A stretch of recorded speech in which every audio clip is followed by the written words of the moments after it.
rip it off.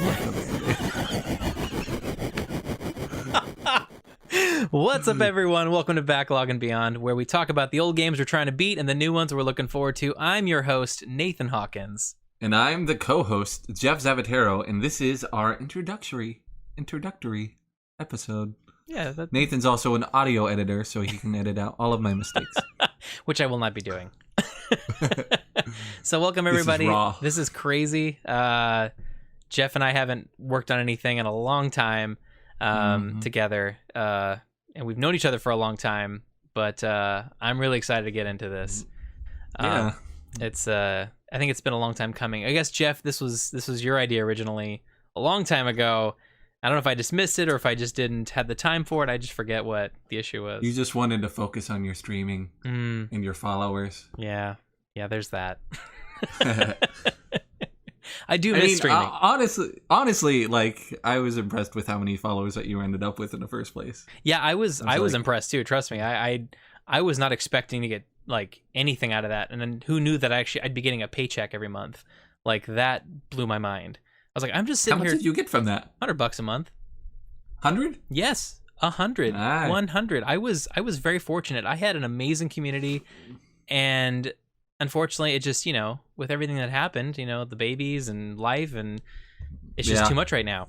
But anyway, I also feel like it kind of sucks like the fun out of games. Like, yeah. Like, instead of focusing on the action or the story, you're like, oh, someone just got some worms. Right. Well, that's the whole thing. Like, I feel like with streaming, you really need. It's all about building a community around you, and the focus is not the game, which is kind of like I think where I struggled a little bit, because the fact that I love video games so much, I couldn't just focus on the game. So there were multiple reasons why I stepped away. I probably will come back at some point. Who knows when?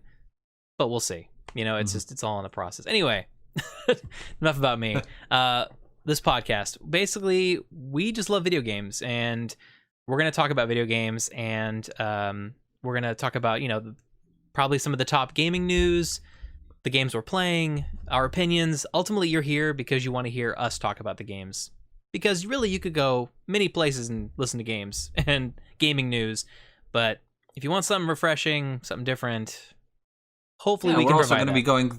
We're also going to be going through our backlog, so you're going to be hearing about games that aren't necessarily in the top of the news right now. Right. But games that have been sitting in our gaming backlogs. Exactly. For days, weeks, months, years. Old consoles. I have games that have not been touched since I first got the N64. So that's definitely on my to-do list. Anyway, so I guess let's start with you, Jeff. Just to talk about like your first everything, like, who you are, what do you do, a little bit about yourself, and then go into your video game background, maybe. All right. My name is Jeff Zavatero. I don't know. I work here. I work here now. I work at a movie theater. That's actually how, like, movies was how me and Nathan met. We were working at the Sharper Image, and we're like, "Do you want to hang out?" And we sat on his bed and we watched Pathfinder. And it was the worst. The worst. But we bonded over how much we agreed that we both didn't like it. It's kind of like when you go out on a date and you both try the food, and you're not sure if it's the other person's favorite place, so you got to pretend it's not garbage until you find out that they also agree that it's garbage. Well, I remember too, because you looked at me and you're like, "That was horrible, right?" I'm like, "Oh yeah, that was horrible." We're like, "Okay, cool." Yeah, so I started gaming at a young age, but like I was always a generation or two behind. I started with the regular Nintendo, excuse me. But as much as I enjoy games like Mario, I never was compelled to beat a platformer. And also my save games were constantly getting erased, so I never got far enough to beat any games. But I really enjoyed like Mario, and then eventually Streets of Rage, Tecmo Super Bowl. Those were my jams. The first game I ever beat was Pokemon Yellow. Oh, wow. When I was 10 years old for Christmas, we were opening up presents, and I started getting like Game Boy Color games, and I'm like, Nana, I don't have a Game Boy Color. She's like, we'll return it tomorrow. I'm sorry. And I'm like, okay, I want one though. And the last present I opened was like a Costco like yellow Game Boy Color with Pokemon Yellow. Oh, that's awesome. And I beat that probably in about a week because I would stay up late playing it. But my first come to Jesus moment with gaming was Final Fantasy VII. That was like the first game where the story's like, oh, this is art. Yeah, right. I love this. Come to and Jesus, I like nothing has topped it for me since. Wow. Things have come close. But That's nothing amazing. has topped it for me since.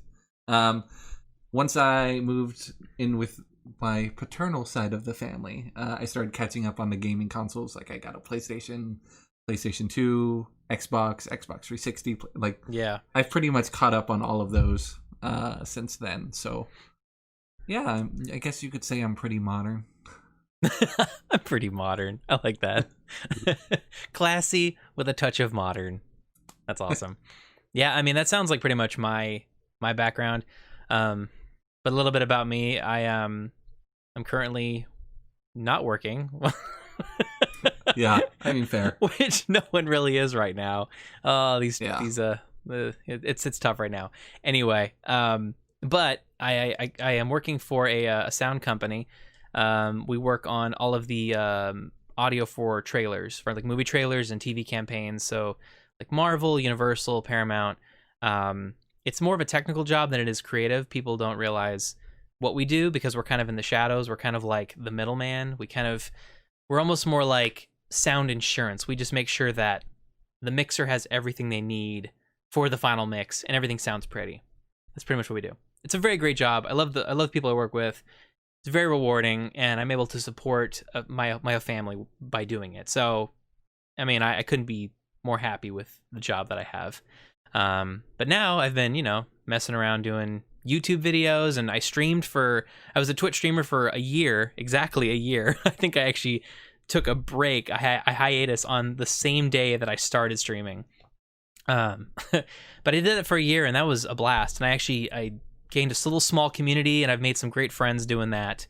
So I've kind of sidestepped because I am now a father of 2 twin girls, and I could not be more happy and more blessed to be a father. And you don't really know what it's like until it happens.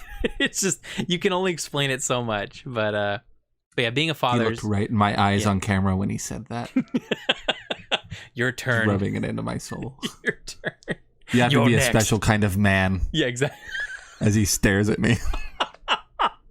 Takes a certain type of person. Anyway, so I'm very busy, obviously, but I do try to get up. I get up. It all started when I started getting up at like 4 a.m. to play video games because I wanted to spend time with my wife. I wanted to spend time with my family and do that stuff, but I could not let go of the video games. But that's how it all started with the streaming. I was getting up super early playing games, and now I still, when I can, get up super early, like 4 a.m, and play video games and make YouTube videos and stupid stuff. So anyway, my video game history. Oh, were you gonna say something? I was gonna say, well, the thing is, both of our wives are morning people, and right.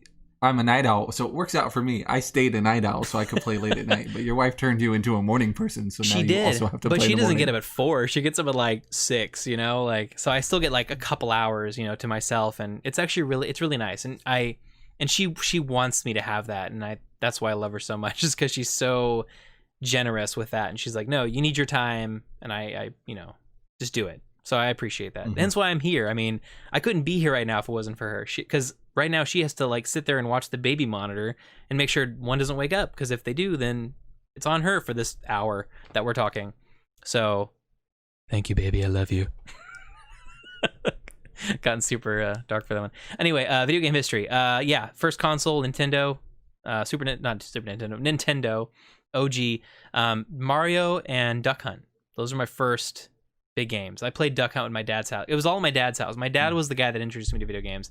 He had the Nintendo, and I played a few games on the Nintendo, but I was barely at his house. It was like every other weekend, so I didn't get that much time. And then eventually he got a Sega Genesis, and that's where it really kicked off for me. Like, I was playing all the games on Sega. We'd go to Blockbuster Warehouse every weekend. I'd be there, and we'd be grabbing something. And then my first console that I actually had at my own house was the N64, and that's kind of where it just took off. I want to say the first game that really took me off was Super Mario 64.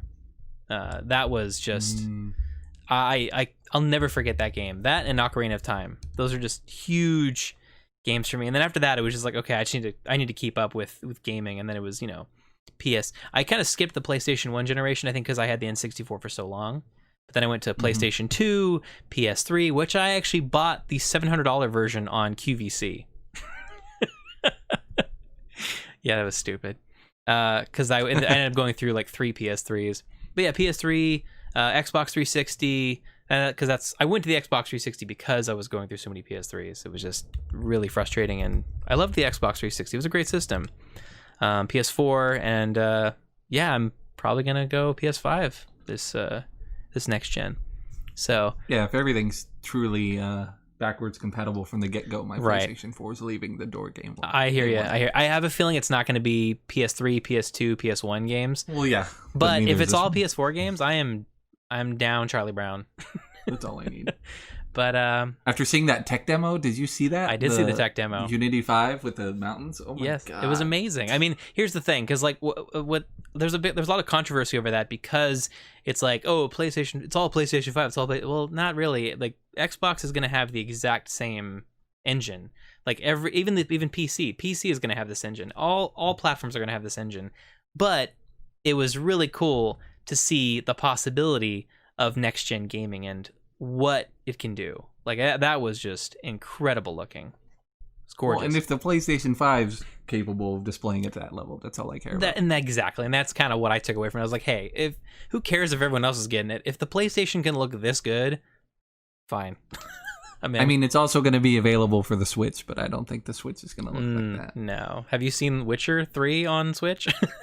I don't dare. Yeah, it looks bad. Looks really bad. Compared to the PS4 version, it looks really bad. I was just looking up the dates because Nintendo 64 is where I split off from the Nintendo. That was like my point. Oh, really? So I was trying to see, like, I got my first own console was the PlayStation 1, which it says came out in North America in 95, but I distinctly remember getting it for my 10th birthday. Oh, wow. That's crazy. Yeah, I know. So, yeah, that's super weird. Well, you mentioned the Game Boy, and I only had one game on the Game Boy Color. That was it. I literally got one game on the Game Boy Color, and I never got another game ever again. It's almost like, because I had a Sega Game Gear, too. And I just don't remember... I don't remember why I didn't get any other games. It was Pokemon Red. That was it. I had Pokemon Red, and that was it. I never had another game. I don't know why. The other game that I had gotten from my grandma before I opened the Game Boy was Ken Griffey Jr., for Game Boy Color. Oh. And I actually played that a lot. Baseball games were great. I think I actually had a baseball game on Sega Game Gear too. Good times. Yeah, it was pretty janky, but I was always Griffey and I crushed. Oh, dude. Yeah, the gaming is so exciting right now. Like just everything, all these announcements are coming out, and I have like no time at all, and it's just yeah. I'm like, I have all these games to play and no time to play them. But that's what happens when you hit a certain age. You have all the money in the world to buy the games you want to buy, and like I'm sure, like I would love to see a screenshot or like a video of like you scrolling through your games on Steam. Like yeah, we share our Nintendo and PlayStation accounts, and whenever we lock up, like Nathan has a good solid dozen games, and then he looks at mine, he's like, "What the hell?" I'm a bargain bin shopper, dude. man. You like, are. Well, this guy too. Store. Like his freaking Voodoo account. It may as well be a Blockbuster. Like if Blockbuster had come out with like an online version of like renting movies. You know, you just pay like a fee and you just get all the movies in the world. This is his Voodoo account, and he lets me borrow it. This guy has so much media, it's insane, and I benefit from it. I don't account share my Voodoo if you're working for Voodoo. Yes, I don't even know what I'm talking about. I will cut that out. No, I have a large digital collection. He has a very. It's like 5,000 or something. So in a way, Nathan has adopted my backlog, basically, and we have a lot to choose from. I'll never finish I think it. we can link up Steam accounts too, but really? your computer can't run anything. Nah, my computer is just poop. Yeah. I can't run anything on here. We tried to run 7 Days to Die on my computer. No, it was the Forest? No, that went fine. It was the Forest, and I Oh. was most upset about the Forest because I could have played in VR while you played in regular. Yeah. You're like, I can't do it. Dude, These graphics are awful. I can't do it. I couldn't see what I was doing because the shadows were like, just basically, it was just black lines everywhere. I was like, what am I looking at? And I'm like, I'm actually chopping down the tree. Yeah, exactly. It was so cool. I'm over here. Yeah, no, that didn't work out. But playing the Forest with you was very fun, and we actually play the Forest together. We played so much 7 Days to Die on PC for the longest time. Well, when I had a Mac, I was using my Mac, and we played so much of that, and we've played a lot of Human Fall Flat, which I think is like my favorite thing to play with you. To be honest, I think it's super stressful. It's so stressful. Like I feel like I need like a cigarette when it's over. Like, how was it for you? I'm just like shaking. And I'm like, let's play something like chill to calm down. You're like, I gotta go bed. Click. Yeah. I gotta go bed. Maybe sound like a caveman. Sharing a joint with your best friend, and you're like, let's hang out. And they're like, oh, I'm going to bed. Yeah. It's not why I smoke. I know. I'm sorry. When you have kids, you'll understand, and you'll have to say goodbye too. Probably won't be able to podcast anymore. I'll be like, what? But we mostly tend to play survival games. Yeah. But I really wish there was more like story experiences, like when we played the Dark Chronicles. Yes. The boat one with the kids. The Dark Pictures anthology. Yes. That was dope. So fun. And it's I agree with you. Like I watch like one of my biggest I'm a big fan of Mimeo. He's a big YouTuber, and he and his buddy always play like these really quick bad, like not low end, I would say, like just they're really quick like horror games, and it's so fun to watch these guys play. And I'm like, man, I want to do that with Jeff. Like we would have so much fun screaming and like yelling at each other, go back, turn around. Like, get a better video card. I know, that's all I need is a video card. Maybe I'll invest in a video card. I got a 1060, which is starting. Like I can't do high settings, but I can play most games. Okay, all right. Like I got Assassin's Creed Odyssey with this microphone, and it's not going well. Odyssey is a huge game, and it's like it's taxing. I just can't do the setting. Like every time I even try to go into the settings to like lower the resolution, it like freezes. Just crashes. Like you can't even access the settings. Well, this was worth it. Bad your computer is. Oh my god. Well, okay.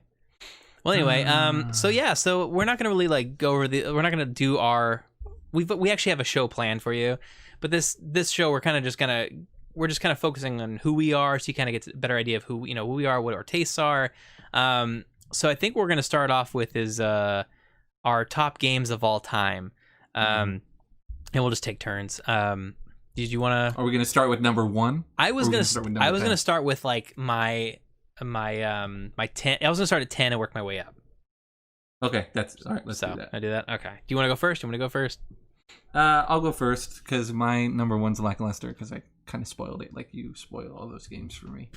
So I'm gonna start with my number 10. Ouch. Which is Jack and Daxter for the PlayStation 2. Okay. I really enjoyed the game. It really introduced strong comedy for me in a game. Nice. Like I think nowadays, if I were to try it for the first time, I'd be like, Daxter's annoying. I hate this game. But I was, 13 years old. Right. I'm like, he's so funny. I want to be like him. My voice was much higher. And I thoroughly enjoyed the experience, and I believe I actually beat the game, which was a rare feat for me for a long time. Oh wow. Yeah. So you can cross that off your backlog then. Well, no, it's not on your backlog. It's on my favorite games. It's not on my backlog. It's funny because I actually do have some favorite games on here that I have not finished yet. I don't think Nathan's qualified to be on this podcast. No, I'm quitting. All right. Well, thanks everyone for listening. There's going to be a new co-host next month. Yeah, exactly. It's just somebody else. All right, number 10 for me, Minecraft. I absolutely love Minecraft. Just obviously the open world experience, the crafting, the the creative mode is so fun. I absolutely love just building stuff and just going nuts, and just like the cave systems and how it's all just kind of randomly generated. The fact that there's actually an ending, I didn't even realize that. I have not gotten to the ending. I have not beaten the dragon. Never gotten that far, but I just love how relaxing the game is and how you can just create these insane like fortresses and just feel like you're actually out in the wilderness, like surviving and trying to, hunt for food. And some of these mods are just insane. Like, yeah. Anyway, Minecraft, I think it's one of the things that like changed gaming forever, really. But yeah, it's my number 10. Did you see the Hogwarts mod? No, I have not. Like someone added not only like the Harry Potter world completely, but they added like a story mode. And you could play through the entire story in Minecraft. What? And it gives you like instructions and stuff. It's super dope. I'm a little behind then. Wow. Yeah, like we haven't played that one in a while, but I don't know if we have a console we can. I'd have to. Unless you got it. I'd have to buy. PC. Well, did you buy it on PS4? I don't think you did. I don't think you ever did. No, but if you did, then I have it. Maybe I will. We'll talk about it. You can't mod it on PS4. Though. I know. On PC. I know. I have to get a graphics card. And then I tried to play it in VR, and I literally got 10 steps, and I'm like, I'm gonna throw up. I have not fully gotten my VR legs yet. That was like you on what was it, Silent Hill? Not Silent Hill. Resident Evil 7. Resident Evil 7. I played that game for like. This is the video I have of Nathan at my bachelor weekend. Yeah, not appropriate for children under the age of 18. Wait, just children. Not appropriate for anyone under 27. Yeah, there's some really rated R X language I was using, but you can't blame me. It's pretty stressful. No, it was hilarious. Yeah, I know. I try. So my number 9, I got really sick of this kind of thing going through where like the 8-bit and 16-bit games are still famous. Like I was like, why are people still making these? Right. This looks like trash. Why would anyone play these? And then I picked up To the Moon. Oh, I haven't heard of this one. And the way they told the story and like the game in general is so beautifully told that I was sucked into it, and you kind of forget. It transcends the medium and the graphics at that point where I can just enjoy it for what it is. And I don't think about that kind of stuff because I'm so engrossed into the story. And I don't even think remastering it in good graphics would make it better or worse for me. Interesting. Wow. Yeah, the way it was told carried it enough for me. Wow, that's really cool. Yeah, I've not. I'll check that one out. I have not heard about that one. So what is that on? Is that I bought it for PS4 and Switch and PC, so you could. So that means I have it. You could play it. I would say the Switch. Okay, cool. Yeah, I do have. So there you go. So I can play it. Okay. Let's see here. Number 9, Fallout 4. This game, absolutely amazing. Just I've never played a game. Well, no, I wouldn't say never, but when I play this game specifically, I just feel really immersed in their world that they've built. With Fallout 4, the world building was so well done, and just the sound design, I can't explain it. It's you really felt like you were there, and just the story was really well done. The graphics were such a huge leap from like Fallout 3 personally. When I was playing it. But everything was just so well done, and the character design, the customization of the characters, the clothing options. I tend to prefer games where I can really feel like there's some kind of grounded immersion to it, and it did such a good job of that. And also like everything about that game, like the building, like can build your entire cities and towns, and people are still building towns on Reddit. Like I still see Reddit posts pop up. Oh, here's my shelter, and people are still building on Fallout 4. It's one of those like beloved games that the fans are still playing because of Fallout 76. I'm gonna say right now that if anyone listens to the podcast, this is gonna be the most controversial pick. The Fallout 4. Uh-huh. Like, everyone's like, everything after New Vegas is trash. I know, right? And honestly, New Vegas is on my list. It's just on my it's below my 10. So it's there, but it's honorable mention. Honorable, thank you, honorable mention. It's there for a reason. But I agree. Fallout 4 was not the most beloved Fallout game of the big fan base. So a lot of my choices are controversial in some cases. So anyway, someone is using the assets from Fallout 4 to update Fallout New Vegas. So it'd be like playing New Vegas with Fallout 4 graphics. I'm down. If they can somehow take away less of the feeling of there's just nothing in the wasteland, like it's just barren wasteland emptiness for miles, I'll be happy. Because I think that was my only issue with New Vegas, is how it felt really empty. But the RPG elements easily beats Fallout 4, like top notch. Like the conversations you could pick and have, and the decisions you could make at the end of that game, fantastic, amazing, just so good. That's right. So anyway, number 8 on my list, Batman Arkham City. Nice. It seems to me that people think the crowning jewel of that series is Arkham Asylum. But I really was into the Batman lore in the comics, and especially that of the Joker. And I think, for me, City told a better story while adding to all the gameplay and expanding on it in a great way for me to enjoy. So, of the Batman series, that was like the full story. I was so invested the entire time. It was like a movie. It was a really good Batman movie, and I really enjoyed that game. That's all. Yeah, Asylum was the only game I've played of that franchise, and Asylum was great. So I have yet to play City, but I've heard good things. It's on the PlayStation. I know. Pretty much every game you heard Jeff talk about, I can play basically. But because I have two babies, I don't have time to do all these games. I have to be very specific with my choices. I'm sure if there's any parents out there listening, you will know. You have to be very specific with your time, and you have to use your time intentionally and wisely, because you don't get much of it. Stop looking me in the eyes like that. I'm looking at something else. Got me there. Number 8 on my list, Assassin's Creed, the first one. A lot of people, looking back at this game, they think it's not that good. However, I felt like as a linear story, it actually did the best job, I think, out of the series so far, because it was able to do this thing where you'd get a name and you had to find that person and kill them. And it was that simple. It was that straightforward. And you had to talk to the locals and, do a little bit of research. And I feel like a lot of the games have kind of spread out so far that they've changed up like the missions, and it's almost too much, I think, in some cases. Don't get me wrong. I love the Assassin's Creed repetitive like gameplay. I love that. I love that feeling of being an assassin and being in a large city, and people can't see you or touch you, and you're invincible or whatever. But something about Assassin's Creed, the build up that they did for each of those assassinations was just so well done, and it would like cut in between cinematically as you were like getting closer and closer to your victim. And something about that was it just built this tension that they did so well with the first one that they kind of just, I think, erased when they got to the second one.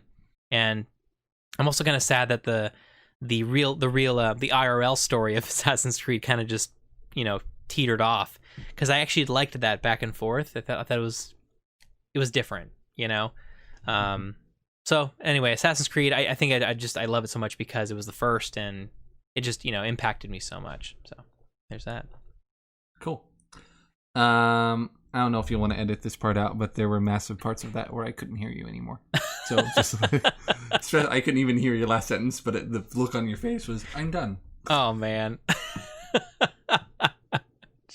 I'm okay. done. So next game on my list, let's go number 7. Okay. Tony Hawk's Pro Skater 2. And I put this on my list before the remasters were announced, so I was super stoked about that.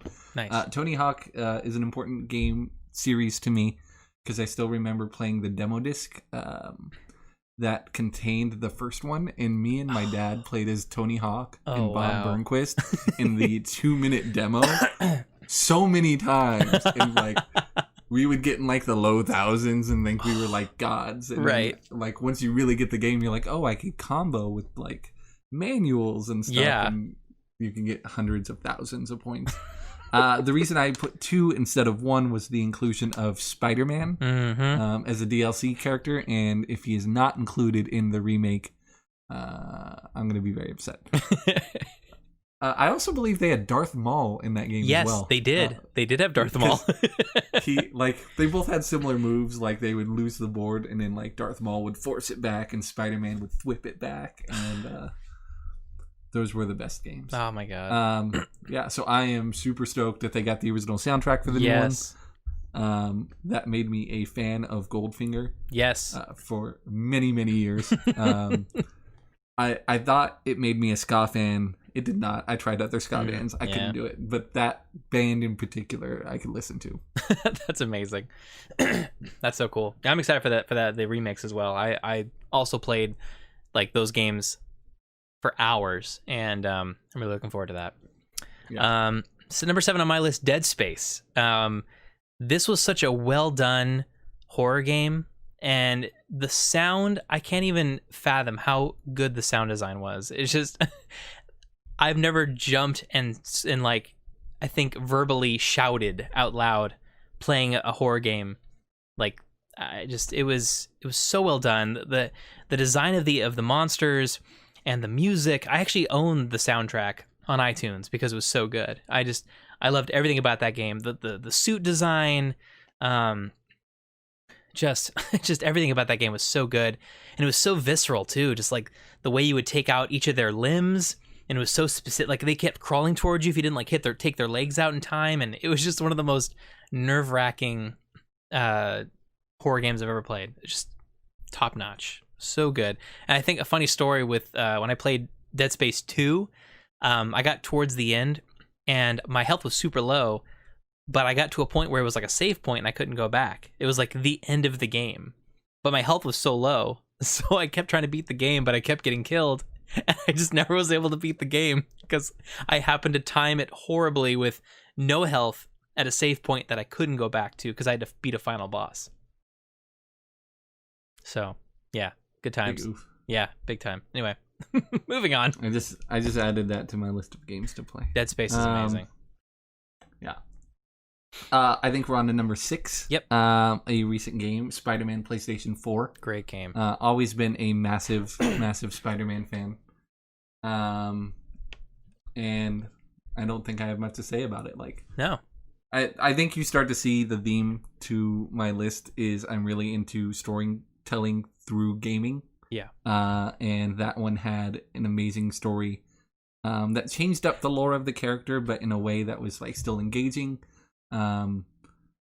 And like I love telling the story of the game to my family. They're never gonna play it. That's awesome. I'm like, I don't cry. I am not a crier, but you could hear my voice shaking as I'm explaining the end of that game to my mom. Oh. It is a great Spider-Man movie. It really is. I totally agree, and that's actually one of the 2 games I've platinumed on PlayStation.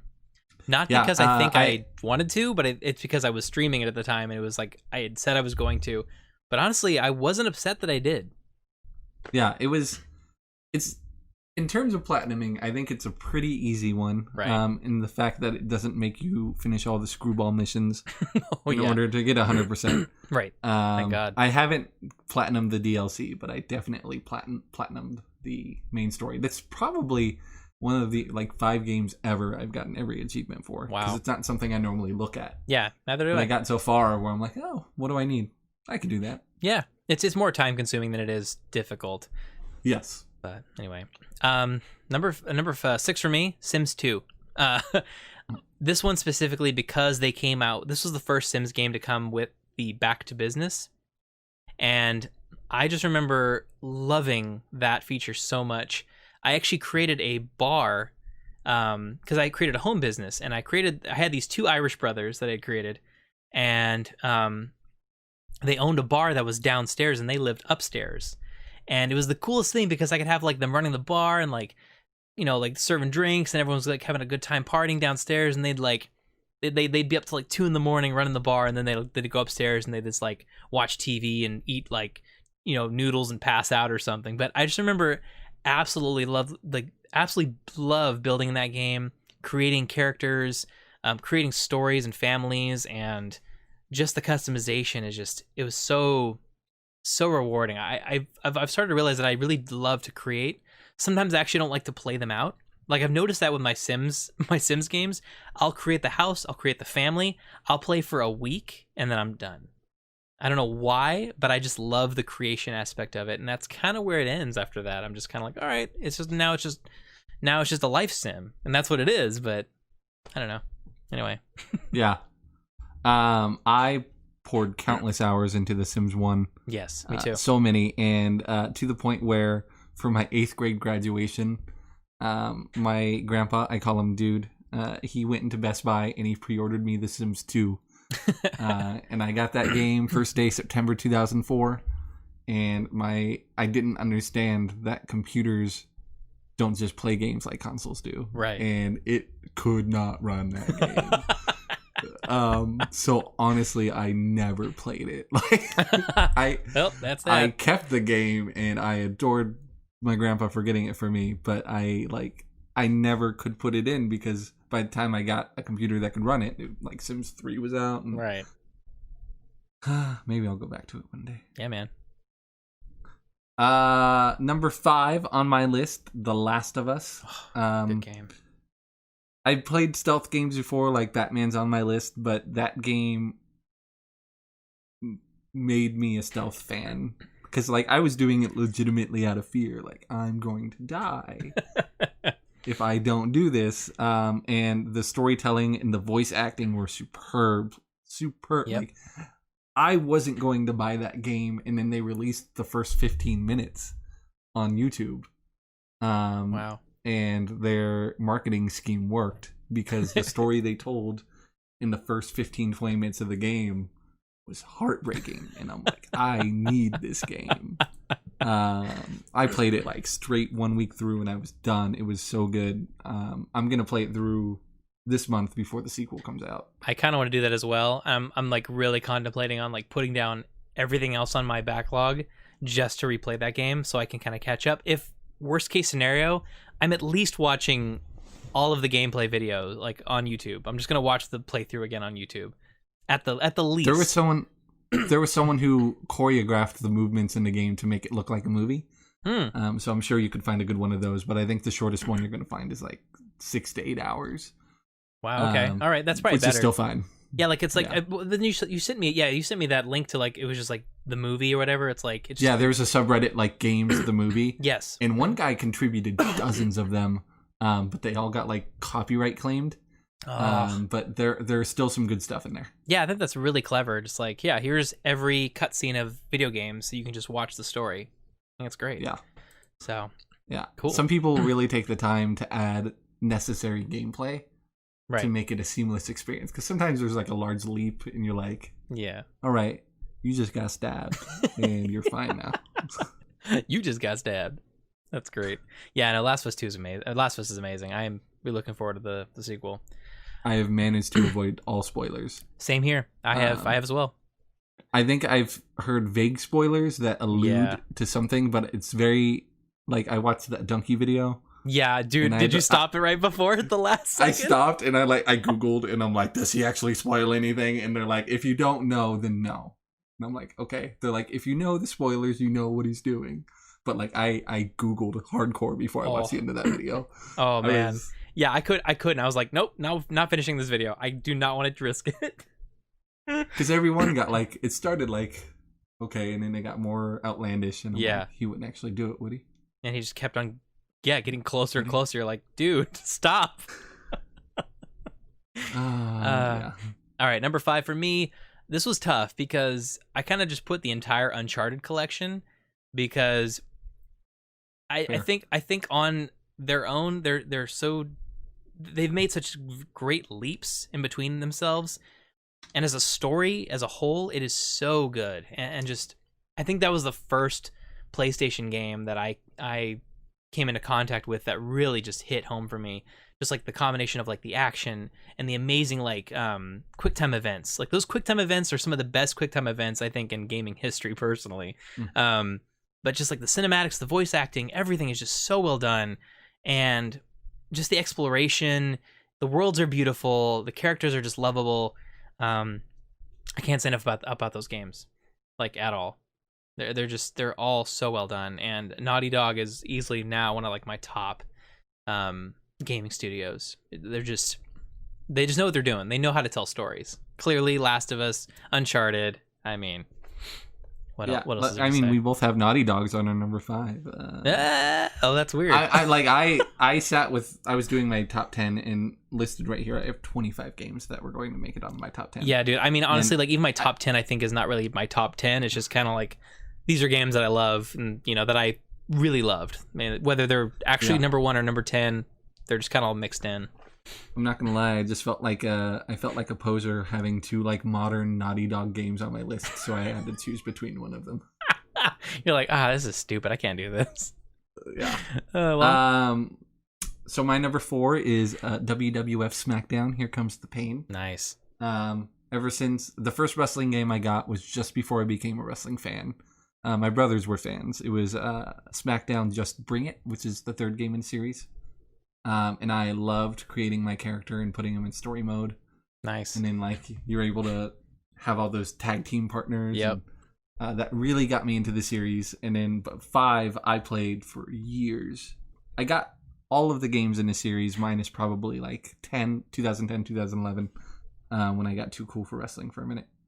But 5 always stuck around. Like I still play it to this day. Wow. And there are guys like who mod the ROMs that you can get, and they updated the roster with the current roster, but in the style of that game. Wow! Because they're not fans of the current games that are out right now. Yeah. Which I still buy. Like I just texted you this weekend. I bought a new one. Yeah, I saw that. But that to me is the bar. No pun intended. If you're. That's good.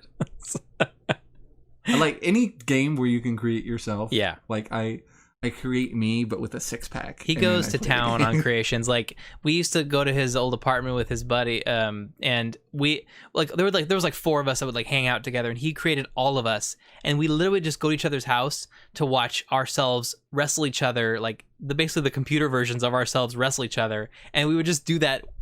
We would just watch it over and over and over again. Like they'd put us on tag teams, or it'd be like a 4v4, and that's all we would do. We'd like eat pizza and watch ourselves wrestle on a wrestling game. It's amazing. Back in the Xbox 360 days when you could pick your own theme song. Yes. Create your own entrance. What was your song? It was How You Like Me Now. How You Like Me Now. Yeah, that was so dope. Good. My wrestler's Jeffrey Thunder, so I had Thunderstruck. That was my jam. Dude, man, good times. Good times. Memory lane over here. So your number 4, Skyrim. Skyrim, I mean, come on. Create your character, open world, RPG. You can pretty much be whatever you want. A mage. You could be an assassin. The story was really well done. Just everything, and I actually did buy the remastered version on PlayStation, obviously, because I just couldn't pass that up. The other reason I bought it on PlayStation PS4 is because I have not beaten Skyrim. Sadly, I've gotten far, but dude, I need to beat this game because it is so good, and I love everything about it. Just everything. Just another game that really immerses you into the world that it's kind of introduced you to. So. I've purchased Skyrim 4 times. I haven't played any of them more than an hour. That is on the top of the list of games I want to love but can't get into. Yeah, I have those. That sucks. I'm bad at open world though. Like there's like Grand Theft Auto open world, and then there's like Bethesda open world. Totally different. That is totally different. Yep, completely different. Like one kind of guides you really well. The other one's just like, all right, have fun. Mm-hmm. I mean, they're both good about that, but it's just, I know what you mean. Like Bethesda seems to have a little bit slower of a pace, whereas Grand Theft Auto is like, all right, action, Fosse. And it like you said, it kind of like it's still a narrative guided experience where in the Bethesda games you kind of make your own story and tell it your own way. Yep. Which is hard for me to do. Gotcha. I'm not good at the like in those kind of games, you imaginarily connect the pieces yourself. Yep. And that is not my strong suit. Gotcha. Yeah, see, that's what I do. Like with Fallout 3, Fallout New Vegas, I actually put a voice to my character's character. Like, I actually had a voice for him that I would actually hear when I'd read the text. And that was the one thing I hated about Fallout 4, was that they added voices. I was like, but I like pretending I have a certain voice, and what if I want to look a certain way and the voice doesn't match the character's look? And that was the only thing I think that Fallout 4 kind of ruined for me. But yeah. All right, we're down to the number. We're down. What you're number 4? Top 3. Top 3. Yeah. Damn. Number 3 on my list, The Wolf Among Us. Oh, so good. Big fan of the Fable series, which I'm close to finishing. Actually, I got close to finishing it when it was still running, and I think it's so far removed that I'm just going to start over. Okay. But the game, The Wolf Among Us, is a prequel to the comics. You reluctantly got me into The Walking Dead, which I was so ready to hate because I so hate the TV show. Love the comics, but hate the TV show. The comics love the Telltale game, but Wolf Among Us like blew me away. Yes, me too. That I'm playing it again right now with my wife, and because at first I'm like, which of the Telltale games you want to play? She's like, Guardians of the Galaxy, and I'm like, I'm gonna show you Wolf Among Us anyway. That's cool, but we're doing this one actually. We started the Walking Dead series, and we beat the first game, and it was sad for her. But then we started to play the second game, and spoilers in the first episode. But like, you get bit by a dog, and then you have to sew the wound shut yourself. And she's like, "I'm done with this game." That's when we stopped playing The Walking Dead. It's like, honey, I respect your opinion, but it doesn't matter right now. We're playing this one. The Wolf Among Us. And then we started it. Of course, she's like, "Oh, I think I do like that." No, one. you did. You did like, right by her. I know. Yeah, I know. You did so right by her. Yeah, it's that universe is so creative and fun. Yep. I really enjoyed that game. That's amazing. I love that game so much. I really hope that they actually come out with the second game, because it was announced. Yeah, the new company that took over re-announced it. Right. So it is happening. Ugh, it needs to happen soon, because I really love the first one. Okay, top 3. Number 3 on my list, Grand Theft Auto 4. Grand Theft Auto 4, I don't know what it was. I could have said 5, because 5 was so well done, and they did a really good job of recreating LA. And I really enjoyed the character development, the option to switch between characters, but something about 4 was such a huge leap from 3 for me, and even like with Vice City and San Andreas, it was such a huge leap. And I just loved the character. The character was so good. It was just so relatable, even though it wasn't relatable, because I'm not like, I wasn't like an immigrant that came to this country afterwards or whatever. But it just, the dynamic between him and his brother, and the dark, moody vibe you got from like the city, because it felt like New York City. The soundtrack was on point. Grand Theft Auto 4 was just so gritty, and it kind of reminded me of Grand Theft Auto 3, because Grand Theft Auto 3 was my first introduction into the series, and I absolutely loved the third one. And I think the fourth one was the closest to Grand Theft Auto 3 because it was Liberty City. I believe it was Liberty City. And I just loved that dark, moody vibe that 3 had given me, and 4 was kind of like the revitalized version of 3. It was excellent. And just like the fact that you could like go back to your apartment and like sleep and watch TV, like that was the best thing. Like you could just watch TV. You could watch TV for hours on Grand Theft Auto 4, or listen to the radio for hours. Like, yeah. Anyway, I would say 4 is my favorite of the 4. 4 is tied with Vice City for me personally. So, but Vice City, that's why I kind of took Vice City off the top 10. Didn't want to have 2 GTA videos, or two GTA games on my top 10. So. I just added that to the list of games I need to beat. Oh, there you go. I was waiting to beat it until I got it on PC so I can mod it, but I got so obsessed with the Back to the Future mod where you can get the DeLorean and then time travel. That's amazing. And I finally installed that and I played with it, and I'm like, all right, I'm done with this game, and I never beat the story. That's great. But so that is one I need to get through, and a great one. Yes. Number 2 on my list, I turmoiled about this one. I put Red Dead Redemption 1. Nice. The second game, the prequel game, is a very close second on my list to this game. Right. But like the storytelling wasn't as like clear and like perfect in the first game, but despite all that, I just fell in love with the character. I had so much fun playing it by myself, despite Nathan spoiling the game for me day one. He'll never let me that down ever, and I still feel horrible for it. I still feel horrible for it. I need to make a list of things you spoiled, like season 1 of Game of Thrones. But this was the one where even though you spoiled it, I enjoyed the journey. Yeah. And thank God. Like there were times where I felt like a badass, and then there were times I just laughed out loud. Like you're sitting with John Marsden and you're writing with Abigail. Yeah. And he's just like, I only know there's 2 ways to talk to a woman, and neither one works. The dialogue is so good in that game. And it wasn't even like it wasn't part of the story. It was just while he was following. Yeah. There's 2 ways to argue with the woman, and neither one works. That's Rockstar. That was a good game. I wish I could play it again with fresh eyes. Yeah, and no spoilers. And like when there was rumors of it being remastered for like as DLC for Red Dead Redemption 2. Dude, like the assets are there. Just do it. It's not gonna happen, man. Rockstar like they're making too much money. They're making too much money on shark cards and horse cards, whatever they call it. For Red Dead. The updates for Red Dead 2 are just ridiculous, and it's really saddening. Sorry. Yeah. Anyway, like the online is ultimately what caused me to go with Red Dead 1. Yeah. Over 2. Right. Even though the Red Dead 1 online didn't really have, it had like the same 4 missions for you to do. But it had Undead Nightmare. So much fun playing those 4 missions. Yes, we did. Over and over, trying to upgrade our horse and then be able to play as like John Marsden. Yes.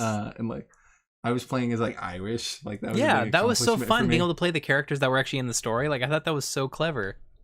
Yeah. Like I really enjoy the character creator in the new one, but like I just don't get that fun. Yeah. No, I think that's what I did. think that's what Red Dead 2 did to Red Dead 1. Red Dead 2 kind of brought more of a darker, serious tone to the series. Red Dead was having a little more fun, and Red Dead 2 was like, all right, we're getting down. Getting down and dirty. Rockstar are also amazing storytellers, but they know their money's in the online. Yep. It's so frustrating. It is really frustrating. Like, because honestly, throw they could us a bone. Yeah, no, I think what they should do is I think they should only focus on Grand Theft Auto as their sole online franchise, and then everything else outside of that, they should just focus on story and story content. Yeah. You know what I mean? Like, if you want an online, it should be a story online, like a campaign we could play together, right? Or like with a posse, like that would be so cool. It'd be great. Because there was parts in Red Dead Redemption 2 where like different characters were organizing for like a robbery, and everyone was doing different things. We could have all done different things. It would have been amazing. On the same story. It'd have been amazing. Yeah, Heists in GTA was so well thought out, and we never got that really in Red Dead 2 online. No. And I got really frustrated with heists because we could never find a 4th person. Never. It was always like 2 or 3 of us, and I'm like, we're never gonna do this. And I still to this day haven't gotten the 10 million that you get for doing a murder. No. Because we like, unless we had 2 more reliable people, right? What's the point? Yeah. So if you're a reliable person, please contact us at. No, I'm just kidding. All right, let's move on. Let's see here. My number 2. Speaking of Red Dead Redemption 2 is my number 2. This is one of the games that I think I have not stopped playing since it came out in 2018. I played that game easily well over 100 hours, and I'm still playing that game to this day. That is the only game in my entire gaming history that I have played a game that much, like ever. It's unreal.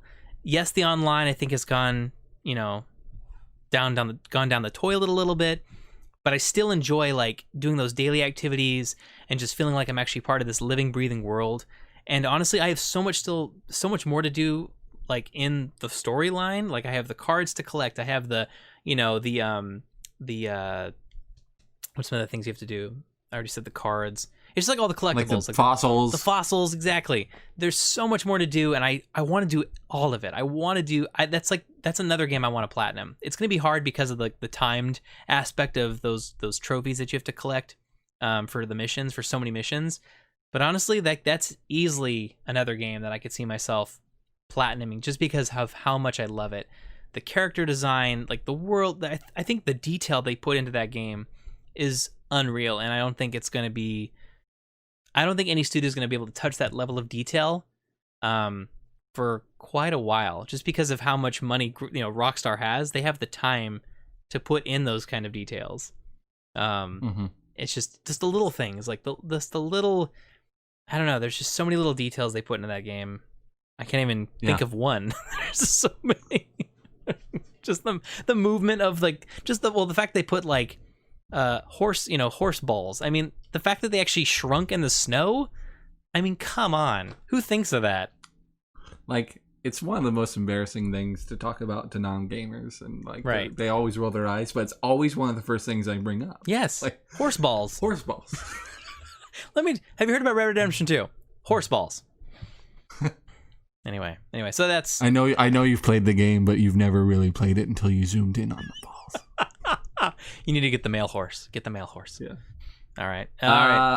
My number one, I mentioned earlier, my come to Jesus moment for gaming, Final Fantasy VII. Yep. And I'm one of the few. The remake, I loved it. I loved what they did with it. I loved the ending. After I beat it, as I was playing it, I was texting a friend of mine, and I'm like, they ruined this game. and then I beat it, and I realized kind of what it meant as a concept. And I'm like, all right, that was pretty cool. I'm a little like, but the first game anyway. The first game, the storytelling, the heartbreak. Never has a game over 20 hours kept me engaged as long as that one did. And I know that's not your kind of game, but like right. just the storytelling and then like the character interactions. Right. The character it felt like every character had a background, so you cared about all of them. Right. And I just adored it. And I'm playing it again right now, playing the original again. Yep. With mods on the PC. So it doesn't feel as dated, and I'm picking up so much more than I did the first time through. That's awesome. That is my number one. Final Fantasy VII. I've heard good things about the remake and just what they've done with like the story. I mean, granted, I'm not a big JRPG guy. I'm not. Like the closest I get to Japanese games are like Metal Gear. That's it. But I know I've heard the community like what they've been doing with that game. The fact they've actually kept the story beats. Apparently, they've kept all the story beats. But they've literally added like 5 hours of content in between each of the story beats. So it's like they've just expanded on it like immensely. And I think that's amazing that they've kind of given back what they've already done, but then they've just added so much more to where it's completely worth the price tag. Yeah. But that's cool. I'm not a big JRPG fan. I think it's just because of the disbelief factor in some cases, the level of, you know, I've played a lot of JRPGs to the point of I've played enough to where I'm just like, I'm done. It's just sometimes they get so over the top where it's just too much for me, and it's not my thing. But I can appreciate, the JRPG. So cool. All right, number one, give it to us. Red Dead Redemption. I don't know what it is with this damn series, this franchise, Red Dead Redemption. Unlike you, I have never had such a reaction to an ending of a video game in my entire life. Like that ending threw me. I had no idea that was possible in video games at the time when I was playing games. Like no idea that was like, how could they do that? I was like, I had no idea. I was like, I had just played for 20 plus hours, maybe 30, and that happens. Spoilers if you have not played Red Dead Redemption. He just spoiled it for a whole new generation. Spoiler alert, John Marston dies in Red Dead Redemption 1, and I ruined that for Jeff. You're doing this for so many people. Stop it.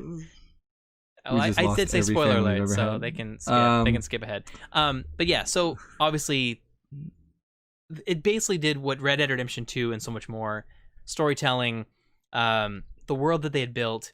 It was one of those games that had really struck me and stuck with me to this day. I just remember when they announced Red Dead Redemption 2, I had never been so excited for anything in my life other than the birth of my twin girls. This tops the birth of your girls for me.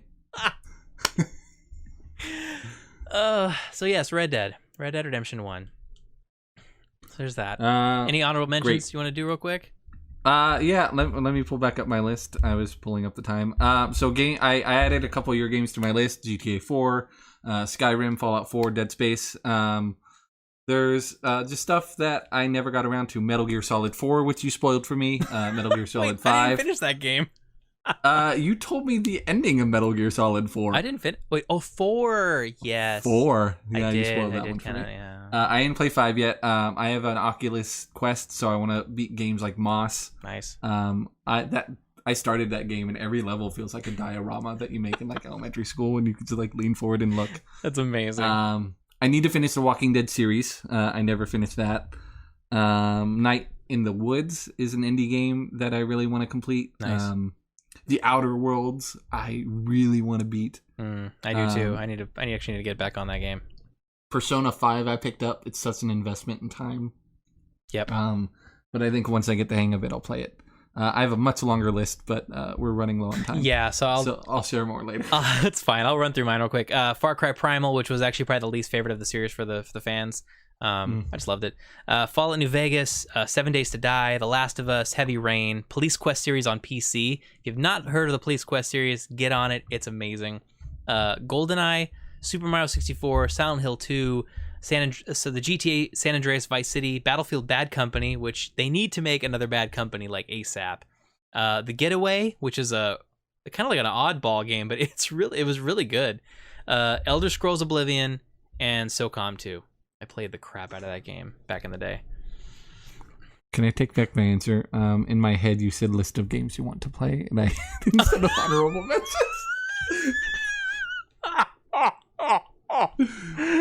Oh yeah, those are my. Okay, I'm gonna go back. Games that did not make the list that were close to making the list. Because of my Oculus Quest, I Expect You to Die, Super Hot. Those were amazing games. Stardew Valley. Me and my wife put in 100 hours each the quarantine. I've heard.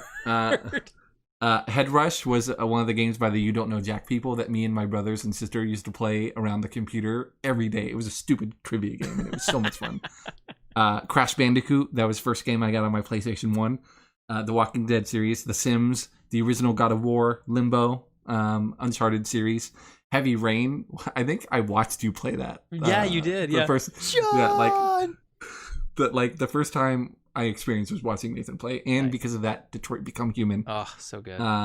Mafia 2 was amazing. Pokemon Yellow, of course, the first game I ever beat. Right. And then Fable 3, which is, I know, the least favorite in the series, but I loved that game. I loved Fable. I remember Fable. Wow. Yeah. Damn. That was your first Xbox game. That was my first Xbox game. Wow. Yeah, you sold me your PlayStation like a chump. Like, you had a backwards compatible PlayStation 3, and you got your Xbox, and I'm like, I just made a deal. I could sell this for so much more, and then it broke before I sold it. Oh, man. I've just screwed you so much in life, haven't I? Well, I mean, I did get, like, several good years out of that PlayStation. Okay, good. Well, hopefully. I just got like the yellow light of death. It was fine. Oh, I hate that. All right, my backlog. Games on my backlog. So Jeff gave you a list of games. I'm going to go through it again. Can you just edit out that other one? No way. That is too funny. So here's my backlog. The games I want to beat at some point. Horizon Zero Dawn, because I know they're going to have a second one in PlayStation 5. Assassin's Creed Origins. Assassin's Creed Odyssey. The Witcher 3, The Outer Worlds, Star Wars Jedi Fallen Order, Days Gone, Skyrim, The Walking Dead series. I have not beaten all of the games yet. Ocarina of Time, and Alien Isolation. Those are the top games on my backlog I want to beat. Would you be down? We could play the Walking Dead series together or finish it together. That'd be fun. We could talk about it every week. That'd be amazing. Yeah, that should be like, if we get to those games in our backlog, we should play them together. I agree. Maybe in another lifetime I'll make time for that. I'm just kidding.